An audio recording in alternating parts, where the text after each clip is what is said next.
What up, Dokkaners? We got some content coming up for part 2, thankfully, because alongside the LRTN, there has to be other stuff going on. Otherwise, what is the point? So besides the fact that we are going to be going into the qualifying round of the Million Arena, we do have a couple of other things that we can discuss here. They did a drop for what the content is going to be last night. So we are getting stage 8 of the Dragon Ball Saga Red Zone. Reign victorious and get a wallpaper and a unique title. Okay, so just when I keep thinking this event is over, they just keep adding more. So level 7, it was Demon King Piccolo. 22nd World Tournament. This is where Tien is from. Demon King Piccolo, and then Shula. That's the like Demon World stuff. So where are they gonna go from here? Because you can't go to Piccolo Jr. versus World Tournament Goku, because while that is technically from Dragon Ball, the category Dragon Ball Saga pertains to the show when Goku was a kid, and Goku is not a kid when he's fighting Piccolo Jr.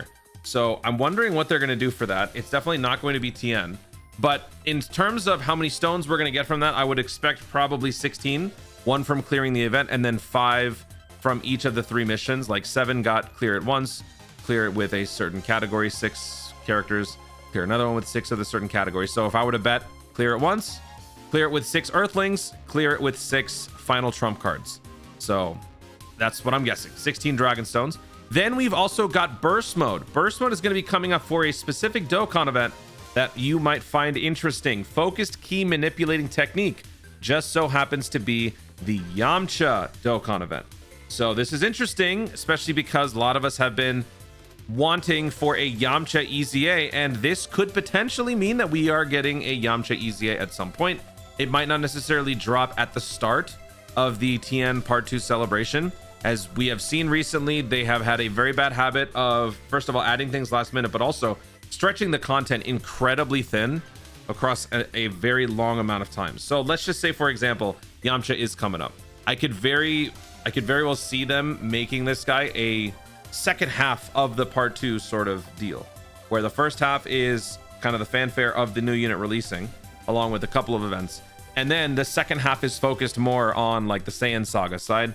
Although I'm wondering now when they would release Prime Battle Tien's Tien LR's like update. Would that be something that happens concurrently with the Tien, or would it be more relevant to drop it with something like this? I don't know. We'll see. But the Red Zone is going to be dropping. Well, so both of them, due to preparations, the following events will be available to Red Zone starting from the 15th. So starting now, it's going to be unavailable. So I would imagine that this is probably just going to start when part 2 begins. So yeah, if we were to count the stones for this, that's 9. So 16 plus 9 is 25. And then don't forget, in the actual campaign itself, we do have the qualifier, or the semifinals that starts. You know what? I think this is actually probably when Tien's going to be dropping. The 16th at 10 p.m. So this is, oh, it's, you know what? It's already over. Yeah, the preliminaries are over now. So if you tried, that's it. And now the semifinals, these will probably not give you that much in terms of rewards, so don't worry, but I will try to do a video on like the qualifiers and whatnot. But that's going to be going on from the 16th at 10 p.m. So my time, 10 p.m., that's 5 hours after, not this upcoming global reset, but the one afterwards. So we basically have a day and a half. That will be when Tien comes out along with all of these things. And then also we've got Peton, I believe, right? Yeah, Peton's going to be dropping. Oh, Peton's dropping tonight, actually. Okay. Well, I'll just include that. So Peton gives us 11. So 11 plus 9, 20 plus 16, 36. So we are getting 36 Dragonstone between these 3 events. The qualifier stuff maybe gives us like 1 or 2. So we could say like 37, 38. I don't know. And then after that, it really just depends on what they're going to do. Again, if they do an EZA for Yamcha, which we would all want, that would be another 34 stones. So that would bump up the amount to 61. I don't necessarily want to jinx it, but I got to say it. There's a chance, I feel like we could be getting a world tournament. Mainly because Tien is from Dragon Ball Saga. Tien is part of a world tournament, to be specific, the 22nd world tournament. And it just really feels like before a major anniversary level celebration, getting some sort of a world tournament out of the way is normally pretty par for the course, especially on global. A couple of times in the past, I believe JP, maybe it was only once, JP actually had a world tournament in the middle of an anniversary. I don't remember which year that was. Feel free to chime in the comments if you guys remember. I don't remember necessarily which one it was, but then Global didn't end up getting the anniversary world tournament. We got it like right before, like 2 days before. So they do something similar. That could also, I regrettably admit, if we had a world tournament, I mean, that would be content. That would be stuff to do. And more importantly, that would be another 50 Dragon Stones for everyone to pick up and stockpile for the incoming Global Dokkan celebration. So yeah, we won't get all the details today or in the next couple of days for everything in part 2, but this is definitely a good sign that we are likely going to be looking at some sort of a Saiyan Saga related EZA. This combined with the Prime Battle Tien LR EZA, assuming we do get one for that as well, should be pretty good, and that will give us yet another substantial bump in that category. The only reason why I can't say for 100% certainty that Prime Battle Tien gets that EZA is because in the past, when Prime Battle characters get updates, they will do 2 separate campaigns. They would do a legendary campaign, I believe, and then an extreme campaign.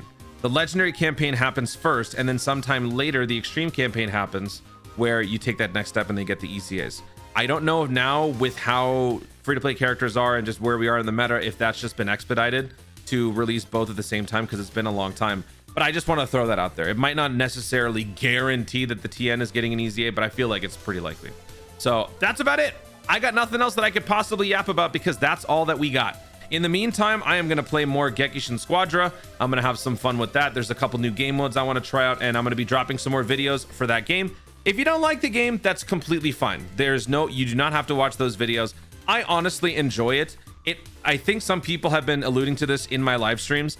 I don't play MOBA games. I am not an avid MOBA gamer. So I think right now I'm dealing with the honeymoon phase of a new MOBA game. At some point I could hit a wall and just think, you know what, it's not fun anymore. But right now I'm having an awesome time. So look out for more Gekishin Squadra videos. I'll be doing more videos with other people. And also I got some legend stuff coming soon because I am finally ready to begin the PvP training boot camp with Goresh. We're gonna be starting that pretty soon. So yeah, Dokkan is still on the slower side.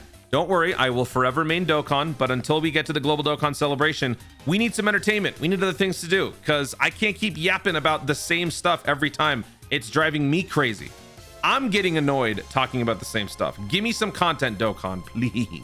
Guys, thank you so much for watching. If you enjoyed the video, obviously like down below. Let in the comments your thoughts on the upcoming Part 2 festivities. Is there an event that I have not yet mentioned that you would like to see come back during the Part 2? Is there anything else that you would expect to see in Part 2 leading up maybe to the Global Dokkan celebration? Do you think that they would start some sort of a Cell Max type of event? We'd had that a couple years ago where the Cell Max event released before an upcoming worldwide celebration. It wreaked havoc on the community. And then after a couple of weeks, when the celebration started, units emerged. I don't know if it necessarily was worldwide. It was something else where units emerged, which made that event much easier. Do you expect something like that? Feel free to share your thoughts, your ideas, your wishes in the comments down below. And also let me know your stone counts. Also be sure to subscribe for more Dokkan content in the future and click the notification bell so that you literally know you want to see more of us. Do it. Thanks again. Stay tuned and I was to Dokkan responsibly.